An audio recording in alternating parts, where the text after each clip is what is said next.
Hello, hello, hello, good people.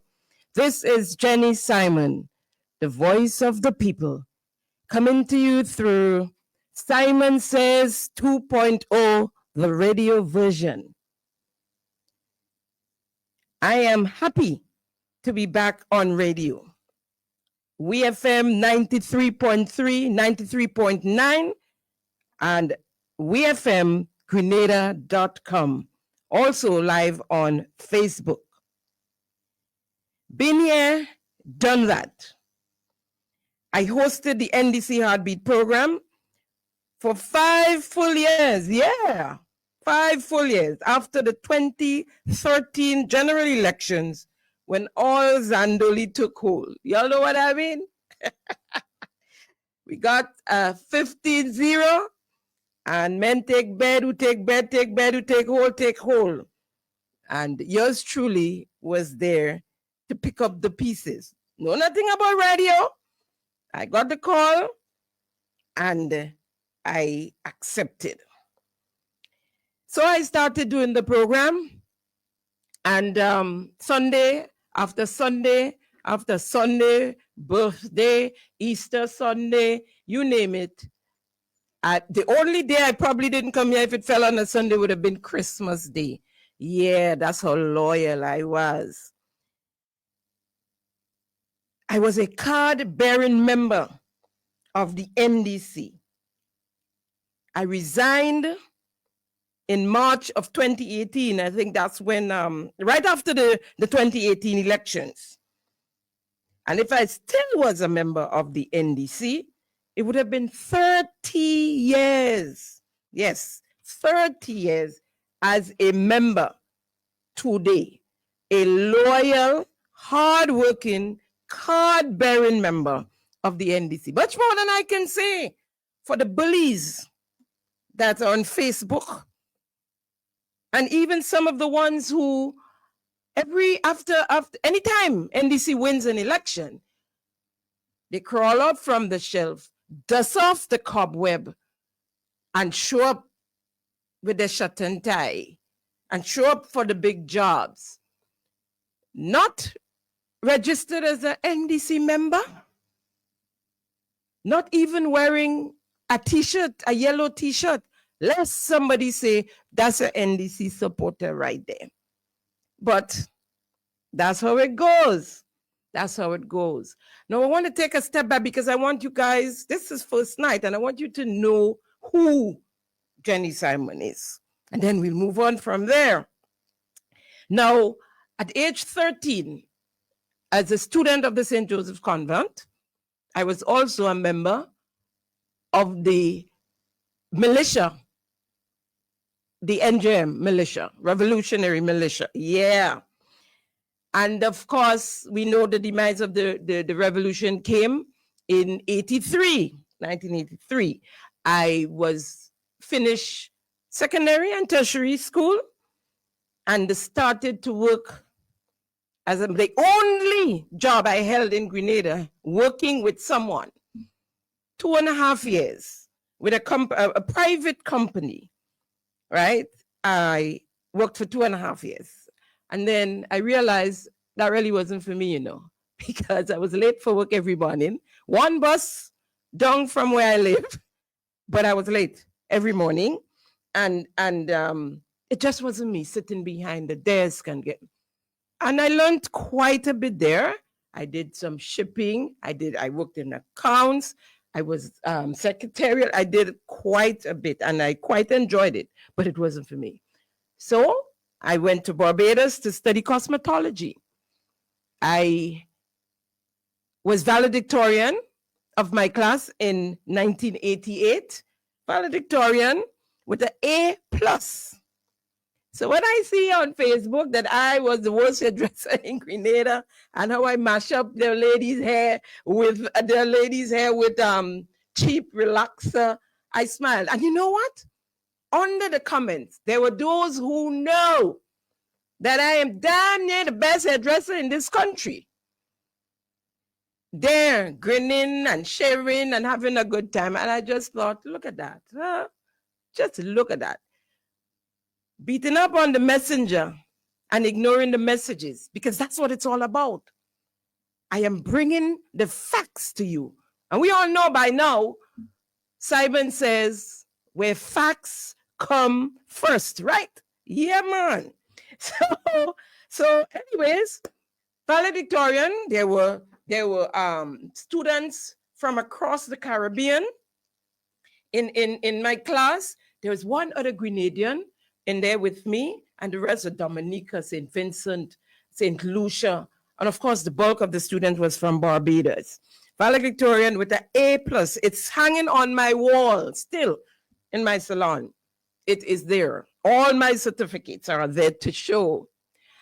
I did classes for the NNP administration, trained dozens of young ladies here in Grenada, for the NNP administration, a party I did not support. I supported then the NDC.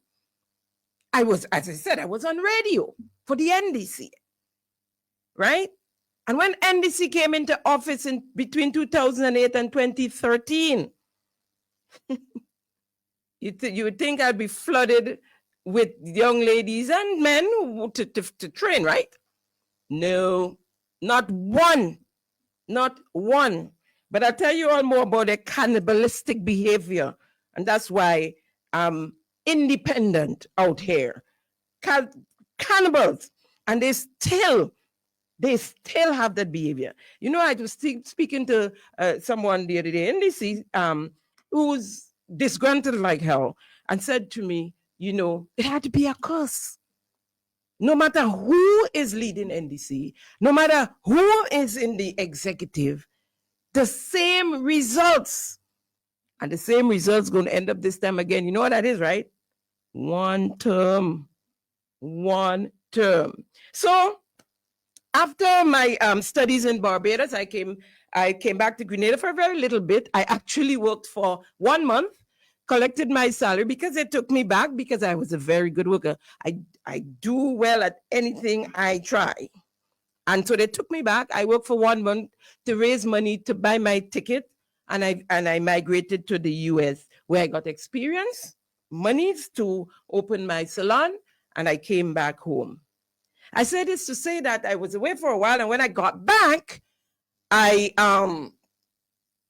declared, because of how the revolution ended, I said, you know what? That's it for me. I could never follow politics again. I mean, I followed Maurice Bishop, and I say Maurice Bishop because that's who I really followed.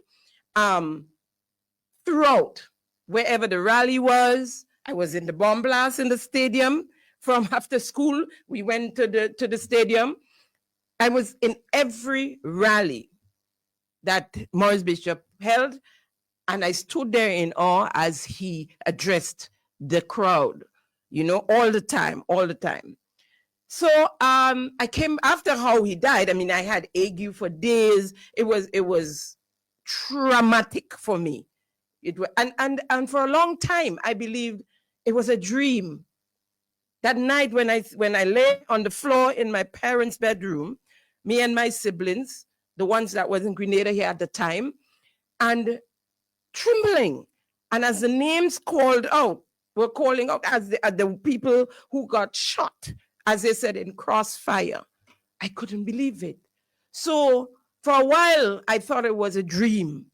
And that one day, Maurice Bishop and the others, Unison Whiteman and the others will show up. So with that, I thought, no, never again, me and any kind of politics, following any party, right? But when I came back, right around the time I moved to H.A. Blaze Street, at first I was on the Carronage, rented from Renwick and Thompson. And then I was able to, together with one of my siblings, purchase a building on H.A. Blaze Street and worked from there right across from Siboney Chambers. So along that step that would take you to the Carronage on either side. So Siboney on one side and I'm on the next side. And I'm noticing some of the guys from the revolution over there. They had traveler, because remember, no matter how they preach, let them come, we go bury them in the sea. And they're waiting for imperialism. I had my share of lying down in swamp water, in the lagoon, and waiting for imperialism. And I'm quite happy imperialism never came, because I don't know what I would have done. But they put us there and we in the swamp. So I saw those guys, Vina Zimburg, Peter David, people like George Prime would be around, Ferron Lowe, you know, those guys. And then they would have visitors like Osu, different ones, and people that I remember from the revolution, you know. And I thought, something happening. And I'm following, you know. And then I heard they joined the NDC. Bingo, there goes my ticket. I gone back into the thing. But I just followed the NDC. I became a member. I paid my dues, more than a lot of people could say, because all they run. Ask them, what have they done for the NDC? Have not even paid a $5 due. The dues, $5 a month, $5. Ask them, right? Paid my dues was always financial, as they call it. And I became a member. I would go to rallies. I at that time, because of the ethics, the ethical codes of the cosmetology, and it was, you don't get involved in politics and religion in your salon.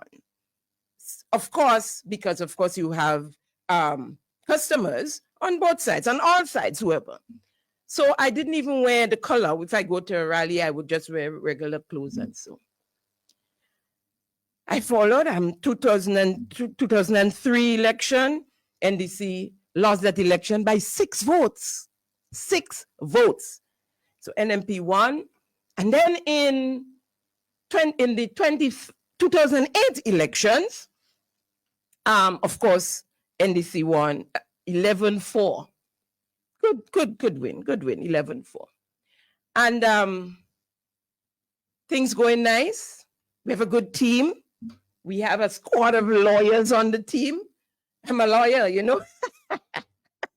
So there were lawyers. Peter David, Nazim Book, George Prime, Ferron Lowe, Ali Gill. I mean, it was just a bunch of them, and the team looked good, and you was feeling good, and you're like, NDC is going to be in there for a long time coming. And we're there, and we enjoying, and we're having a good time, and it's NDC in office. Of course, and Tillman Thomas was a lawyer. How could I forget? The leader of the political leader and the prime minister was also a lawyer. And then, and there were some in the back, the ones who didn't want people to know they were NDC, and in the back, people like Claudia Joseph and Deborah St. Bernard and they. Yes. And so the thing started. Those guys, it was the plan since in 2003, which some of us didn't even know that. They were hoping that Tillman Thomas didn't win his seat. And well, of course, the party didn't win the election, so it didn't matter then. But the plan was to undermine Tillman Thomas under like termites, like woodens. You know, you get up one morning and your whole place is infested with woodens and you wonder where the hell it came from. But it was underneath all the time, eating away of the wood, eating away. And so 2008 came, and at the elections, they were campaigning, and that is the Peter David faction. Huh? They were campaigning against Tillman in his own constituency, so that he would lose the election, he would lose his seat, and that Peter David would become the leader of the party. So Tillman Thomas, and I remember because the headquarters was in Tempe, and just a stone throw away from where I lived in Montparnasse with my parents. And so we went down to the headquarters. The only person that was there was Ali Gill. Everybody else was them. I think they said Naz was in Monge in his office, and Peter and they were at the media center. And Tillman was the last one to come in. And we all there waited with our heads to the little radio, waiting for the results. And fingers crossed, 10 fingers, 10 toes crossed, waiting to see if how Tillman could lose and who's going to be Prime Minister, because we are none the wiser of what was happening. So with that, and the thing wasn't looking so good for Tillman when the results started to come in. So they thought they got through. And while they're preparing to speak to the public to say, well, Tillman lost his seat and Peter David is going to be the new leader of the party, Tillman, of course, came through. He won. So people jump in vehicles from everywhere, and we going down to Montrouge, because that's where the celebration rally was supposed to be held. Traffic jam through River Road because people coming from everywhere, supporters of NDC, or the ones who came on the bandwagon because NDC won, because I'd seen some of those. And we got down to Montrouge and it's in darkness, pitch black darkness. No sound system, nothing, no for Tillman to speak from, and it was like, what's going on? So Ali Gill was there. He had a pickup truck. He pulled Tillman up in the back of his truck, and that's the stage. And then got another individual with a pickup truck as well to spot a light on the truck light on Tillman in the back of the truck, so we could see him. And Tillman has a very low voice, so there's no power system, not even a megaphone for Tillman to speak to the people with. So in his little voice, he said 2, 3 words, and sent everybody home.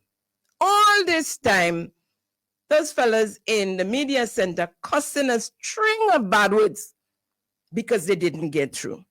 They didn't get through, so they hang on there. They won their seats, and we're moving on. None the wiser to a lot of people, none the wiser that this happened, right? This whole setup happened. But they couldn't pretend for long. So after a couple of years, by 2010, the thing started. And it started to bubble over and fall over and out the fire. It was time for them to get rid of Tillman, and the statement started, who me ain't going back in no elections with this peasant boy as we leader, and Tillman in leading me into no other elections, and Tillman, and they started to wrestle Tillman Thomas. And they had the majority of the cabinet and the parliamentarians on their side. Thank God for, at the time, Nazim Burke and Glenn Noel, who stuck to the side of Tillman. They called them traitor, especially Nazim, traitor for staying, because according to them, he was part of the plan. But when he realized he wouldn't get the leadership if he went with Peter, and because of course Peter was their leader, he stayed with Tillman because Tillman always said he's only going to do 2 elections. And then so they said Nazim was a traitor. That's why he stayed and he wanted leadership, right?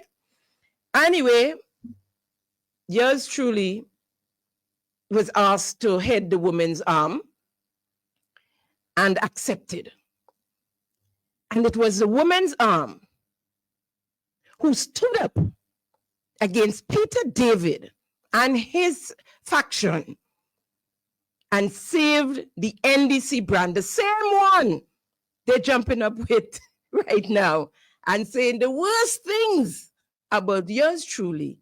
If it wasn't for me, who was at the helm of the women, and I ain't have to hide to say it, ask any one of the women who followed me, ask Tillman Thomas, ask Nazim Burke, Glenn Noel. Together with Nazim, Tillman, and Glenn, it was me, yours truly, who went from constituency to constituency a few days after the elections, and I became the president of the women's arm. We had an event in a storm in Hermitage St. Patrick, in the community center, I think it is, by the school, by the field. Yeah. And people thought we were crazy. When we went to Blue Danube to get ice to go up, and we in our NDC t-shirts, a gentleman in there who normally would hang out there, they said, wait a minute, is all that I win the election or what? Right? That time we get 15-0. It was the women's arm who stood up and saved the brand. Peter and they had already almost taken it and said that Tillman could form some party with the name with some Christian something. They actually gave him the name of a party, right?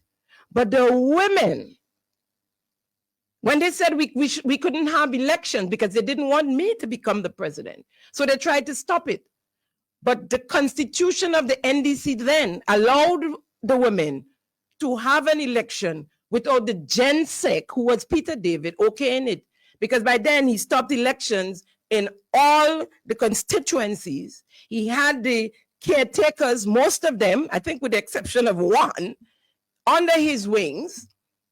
They wrote a letter telling Tillman that he should resign, that he should remove himself as leader and prime minister. They wanted to hold a special convention to do so, to remove him. And that's where it was for me, from the women's arm. The slogan came, no Tilly, no NDC. We were bad like hell. And they couldn't do it. And eventually, they behaved bad until they were expelled from the party. And then came the 2013 elections, right? And of course, we lost again. We lost that one, yeah, the first 15-0. And that is when then Zandoli took hold. And I got the call asking me if I could do the radio program, because during that campaign, as president of the Women's Arm, I came on radio a couple of times, a little 5 minutes, 10 minutes, just to bring an update on what the women were doing and that sort of thing. And when they couldn't find anybody, they called and asked if I would do it. And nervous like hell, I said yes. Came to the studio, trembled for the entire hour when I was doing it. And, you know, one or two people picked it up and said to me, were you nervous? I'm like, no, the AC was real cold. But I was nervous because I never did this before. It was like throwing me into the lion's den. And I did that, committed to the NDC, without a cent, right? Left my home to come down to the studio on a Sunday. Didn't have time to cook for my daughter, to cook lunch. Sometimes left the studio and wherever the meeting was or the rally was, if it was in the country, head out from the studio to go straight to where the rally was, right? Not one penny, never said 10 cents for gas, 10 cents for whatever material you needed to put things together for the show. Never. But I didn't ask for it either because I was committed. I'm loyal. That's how I am. But today, I'm doing my thing for myself. Simon says it's from the corner in my living room, right? And I'm getting paid. Everybody says, oh, she's getting paid. Well, it started at 4,000, then it went to 6, then I heard 8. I think it reached back down to 6. And they know exactly who is paid me and all sort of nonsense. These same people that say, hey, Sister Jenny, get him in this kid. You ain't giving them enough, get him. But I say it here, and I'm going to say it. No one is going to turn me into a hypocrite. And what I did on the Heartbeat program for NDC, I am doing it now for the people of Grenada, Carriacou, and Petit Martinique. Without fail, and no one. I sat around tables with these same guys We marched for health. We marched for the vendors. All 75 of us, 50 of us, whenever, but we marched. We picketed the electoral office. When Mr. A gentleman, what's his name, from St. Patrick, was on the PSC, we wrote everybody in the world to say this cannot happen. He is a known NNP. I think he was even on the executive. Remember, the NNP had him resign from that position. Today, the PSC full up of NDC members. Nobody's saying a word. We don't know what's going on in the electoral office. Huh? We have people, the representative in Carriacou posing with NDC t-shirt and rally, waving flag and having a good time. Nobody's writing a letter to say this can happen or saying it there. Where are the likes of Vincent Roberts? He was a chairman. I mean, Vincent must be writing about 1 million letters to the GG, to the WHO. Before you know it, Nazim Burke, where are these people? We condemned the CBI program. We would end it. We made demands. Claudia Joseph as PRO made demands. What then we want from the CBI program? The CBI program had its flaws, and the NP administration did what it can to tighten the bolt and nuts and to bring it to where it is today, that the same people who condemned it without no amendment, could say today they are reaping the benefits of the CBI. And I tell you, I'm never so disappointed in Mr. Nazim Burke. Every meeting, every rally, pocket meeting, whatever, he would speak about the CBI program and our passports being sold as fish cakes by the side of the street. Today, Mr. Burke is an agent selling passports. And my friends, they would not stop me from speaking out, because I will not be a hypocrite. And they could call me names, they could say things, they could make up stories. I don't care. I don't care. Because when I go out, I was at a funeral today, I must be near half the damn church would say to me, thank you, keep talking. We thank you for keeping us up to date. I look at your program, I love your program. When I out there and I hear that, that's all I need to hear. And they tell me to keep talking. Keep talking. And I get it even when I travel. If I'm on an airport, anywhere I am in the world, and anywhere I am in Grenada, no matter the event or the occasion. And with that, we'll take a quick break and come right back. When a man is not in a political party, he runs independent. And so when a man is not in a calypso tent, he thinks independent. So expect invitation in the tent as guest artists to sing for free. Grenada is a real dynamic place. All kind of things happening right in front of you. I put them things in categories and class. When I gonna Christmas make a capital little mass. Calypsonians have lost their intelligence. Only Kit and NNP in their vocabulary. But Grenadians, you don't have to worry. To your rescue is me and Jenny.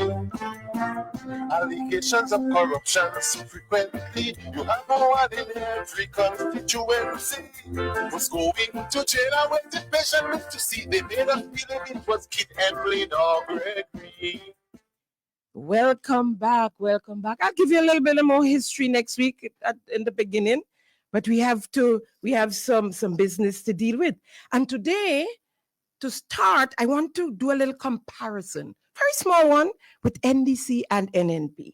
Now, NDC and NNP is like chalk and cheese, respectively. So when I say chalk and cheese, respectively, you know who is chalk and you know who is cheese. NMP is about the poor and the vulnerable, the marginalized, the ordinary grassroots man. While NDC don't even want to hear the words vulnerable or poor, always talking about we don't believe in giving a fish. We believe in teaching someone how to fish. That sounds good, right? Yeah. But the thing is, it's all talk and they're not teaching anybody to fish.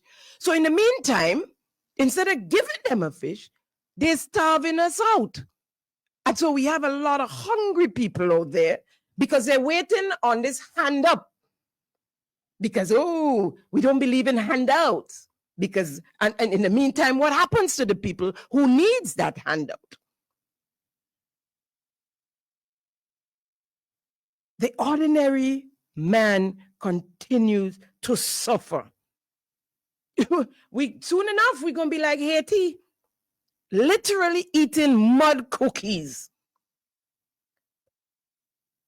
Families cannot feed their children, and I say they can feed themselves as well. But, you know, as parents, we rather feed our kids and stay hungry, right? They can't feed their children. They can't pay their bills, can't send their children to school, can't drink water, no debushing. The most amount of bush I have ever seen, and you too, have ever seen in Grenada, Carriacou, and Petit Martinique, and that's no joke. Everywhere, big, tall bushes alongside the main roads. Give the people the debushing jobs, the fortnights, give it to them. There's a strategy in that. And that's why there's no cash flow. The market vendors see in trouble. The shopkeepers in the corner stores see in trouble. The small businesses and some of the big ones too. Because when the ordinary poor man gets money, he don't put it in his pocket and put it away. He spends it. He don't have a choice. It's from paycheck to paycheck. And that's how the cash flows through. But everybody's starved out because they don't believe in the bushing. You ever say, right? They are starving out our poor people, while the chosen few enrich themselves. And that's what NDC is about. Now, NDC is about all that hurts the ordinary man. The increase in electricity fees twice in 3 years. By the 19th of September 2022, this Deacon Mitchell-led administration removed all the cushions the former Keith Mitchell-led administration had put in place for us, the ordinary people. The line minister, Deacon Mitchell, removed the 25% kilowatt in the non-fuel rate and also added back all the taxes that the former administration had removed. Because there are fuel taxes that we can't help as a government or an administration. But the non-fuel charges and the taxes, it's government taxes. So they removed the NNP administration, removed the taxes. In entering office, Deacon Mitchell, as line minister, the Grenlec falls under him. He removed it. He removed the 25% and he removed all the taxes. And so there was increase in our bills, of course. Now, lately, Grenlec has told us that after the 14th of August 2025, there would be another increase. And there were little increases here and there before this. But for Grenlec to come and tell us and give us a heads up that there will be an increase is because there will be a noticeable increase. And people, all of you know that right now, Grenadians are bawling, not with their mouth closed, with it open. Because this one, most bills are doubled. Most bills are doubled. We have increase in the water. We got increase in the bills and in the fees. Now, you guys better pray God that when you have the $20 and the $50 on your to pay your Nawasa bill, try your best, and pay it. Because if you get disconnected, the domestic, I think it's $200 and something dollars you have to pay to get reconnected. Imagine you couldn't pay $20 or $50 and you have to pay hundreds. As commercial, $800. You have to pay for reconnection. So please, people, try all the best. Leave off the cell phone bill, whatever, and pay your water bill. So we at Grenlec, we have water, right? We have increase in property tax. Then they removed the $15 cap on fuel, right? And silently put a $17 cap in the fine prints. Under that chart you get every Wednesday, I think it comes out to say whether the fuel gone up or going down. Read the fine prints. $17 cap. This nasty administration put in for us. $17, right? In the meantime, thank God, and we hope it remains, that the NNP administration had put a $40 cap on the small cylinder gases, what they call the poor man cylinder. And so far, they have not touched it. And do you know that there are several persons, what we call the bourgeois, the petit bourge, the persons who, and there are some who use it for convenience, not having to go every month, whatever, to get with the small cylinder, the big cylinders. But it has become so expensive that even when you have to purchase one once in a few months, you can't come up with a fee because you have all your other expenses. So there are persons who are reverting to the poor man cylinder, right? So all these things that cushions the poor and the vulnerable, the poor man, they have removed and gotten rid of. It's like they have a phobia when it comes to the ordinary man. And then they say, NDC, a people's party. Which people? The small circle at the top. Then we have inflation. It keeps rising. And yes, we know the story. It's not Grenada alone. We're not isolated. But each government, each administration have to do something to help their people.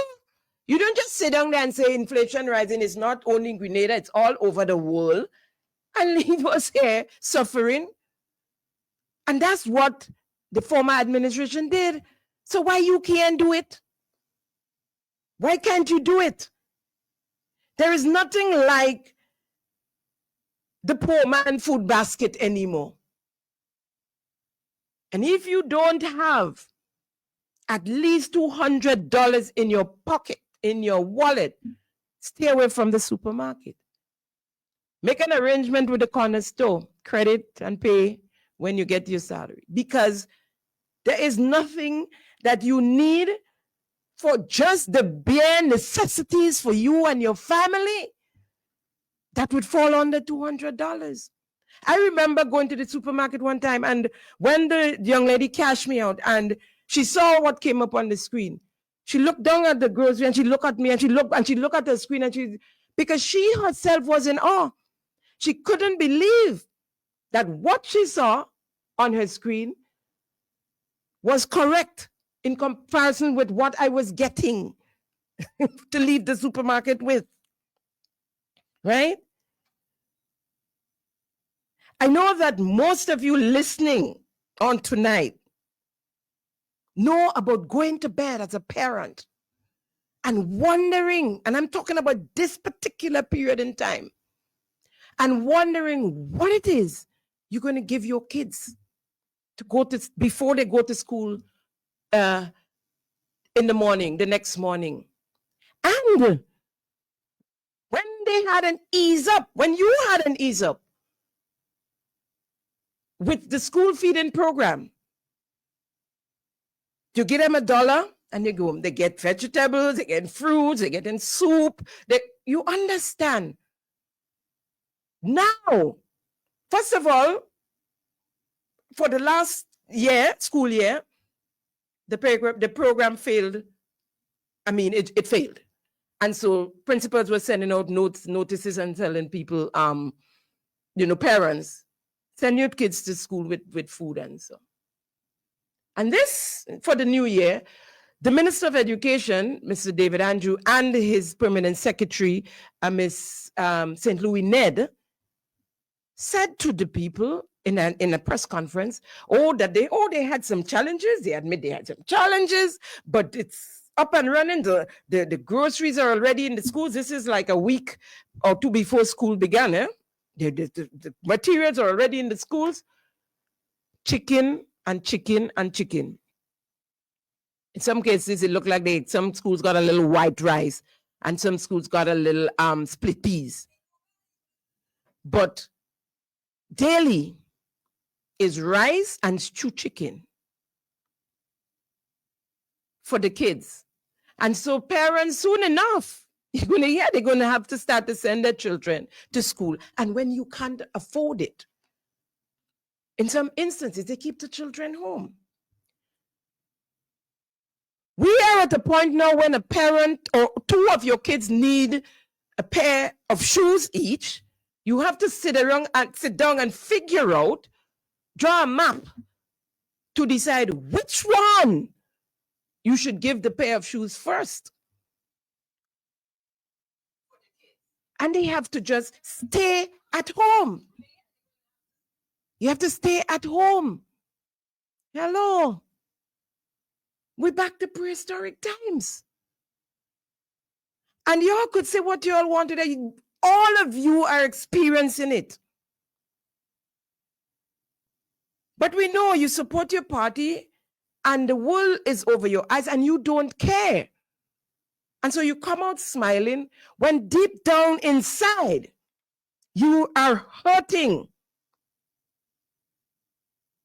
The pain you feel in your gut is unmeasurable. When you have to choose,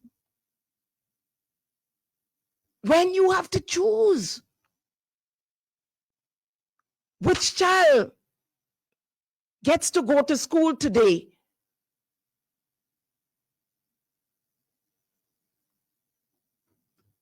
and who can play a sport. In the meantime, our middle class is reverting to poor class. NDC has almost wiped out our middle class. And these are the parents, the professionals, the young professionals who have their mortgages, their car notes. And don't believe that if you have a job and getting paid, that you can't be in poverty, you know. There are lots of us living in poverty who have daily jobs. If you can't meet your bills at the end of the month, if you cannot feed your children, if you're not comfortable, you're living in poverty. So in the meantime, we have this group of people and a small group of people who are living well. And they are doing nothing to stabilize and develop and sustain our rural economy.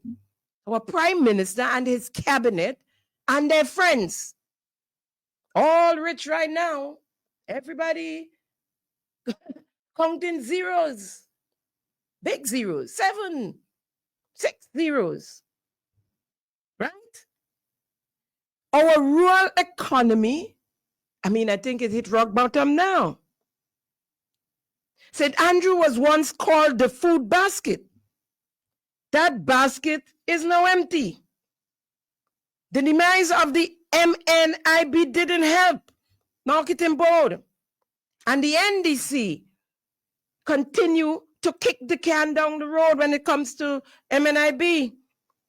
The latest from the Prime Minister.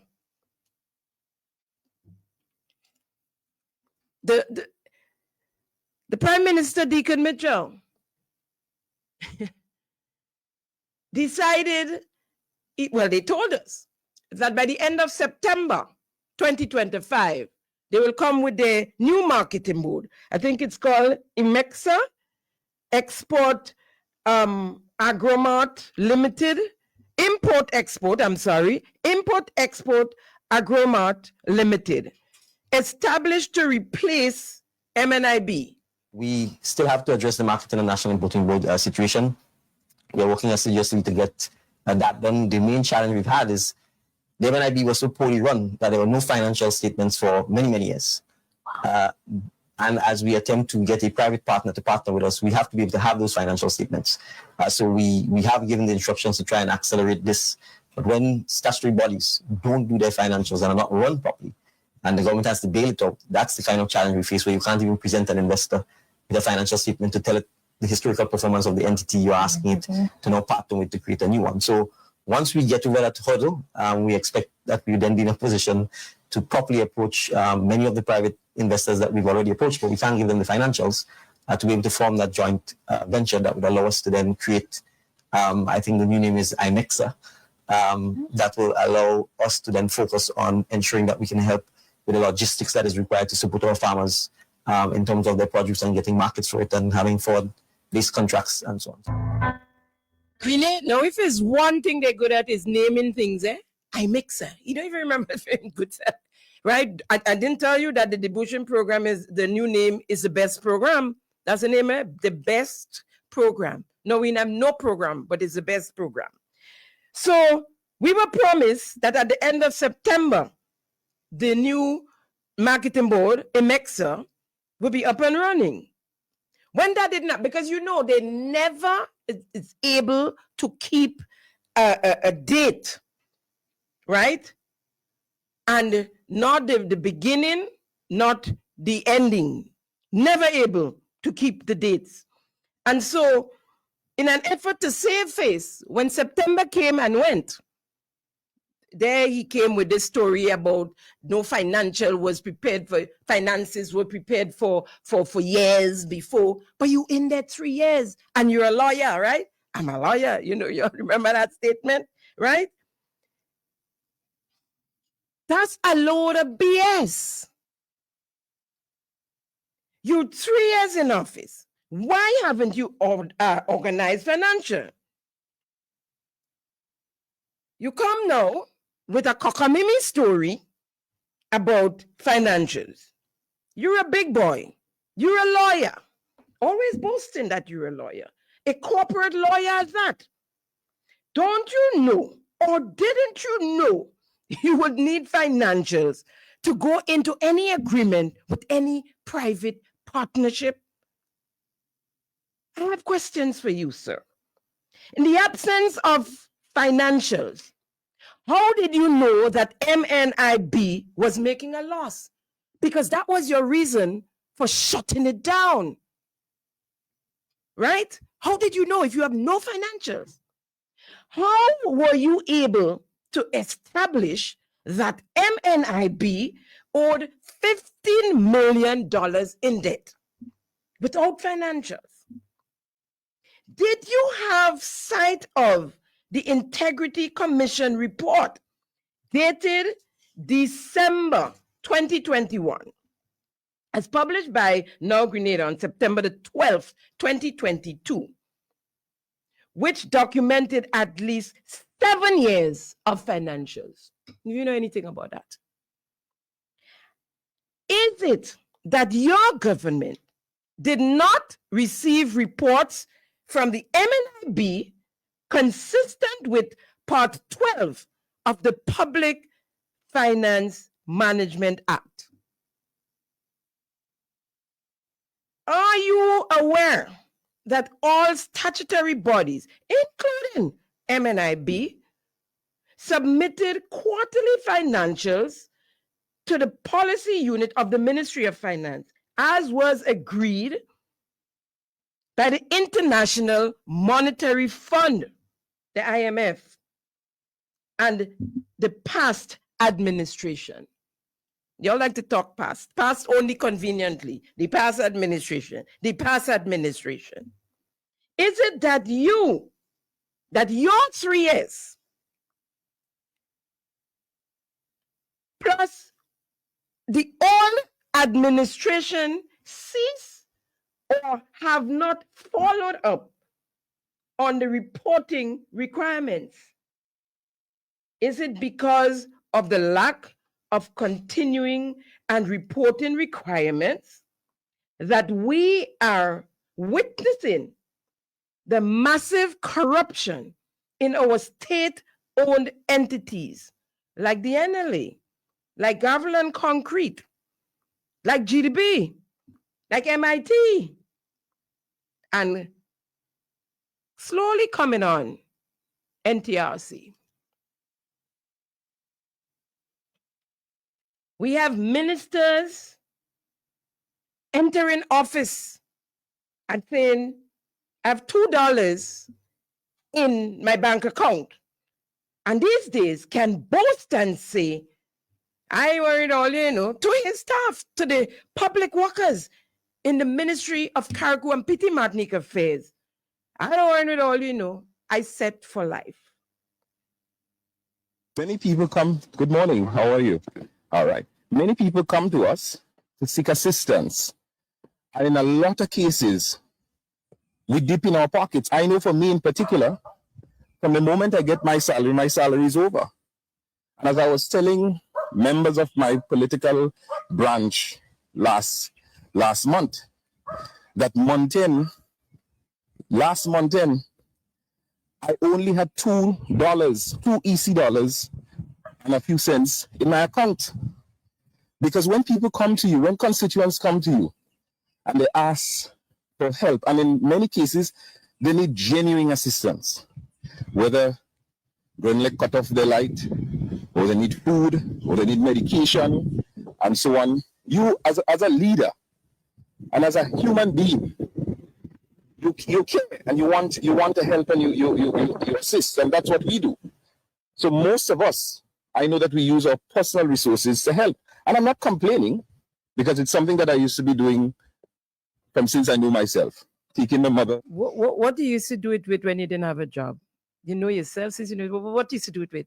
No, that was Minister Tevin Andrew from Carriacou and Petty Martinique, the minister responsible for the islands, our sister isles. And as he said, and this was after the elections, after he was in office, right after, he said he only had $2 in account. Today, he's telling his staff he's set for life. There are those who signed up when they signed up with the Integrity Commission. They signed up as unemployed, never held a job in their life before. And on a 15K salary, now are young millionaires, own properties and businesses. They're just not saying it out loud. But they all can say what Tevin said. They are set for life. Did the Prime Minister and Chairman of the Cabinet take that statement seriously that Tevin made to the public workers, that he is set for life? Is the Integrity Commission doing their job by making sure these guys fill out their declarations? I mean, it was said that most of their wealth, their assets, are in names of their families and cousins and mummies and sisters and friends. So some of they're getting wiser now. So most of it is hidden.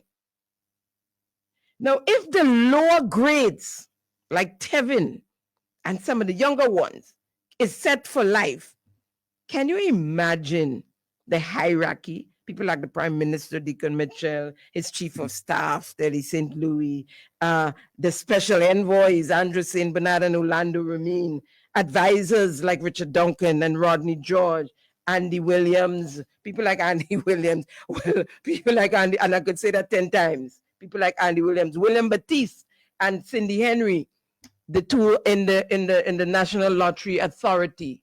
Folks, it is bad.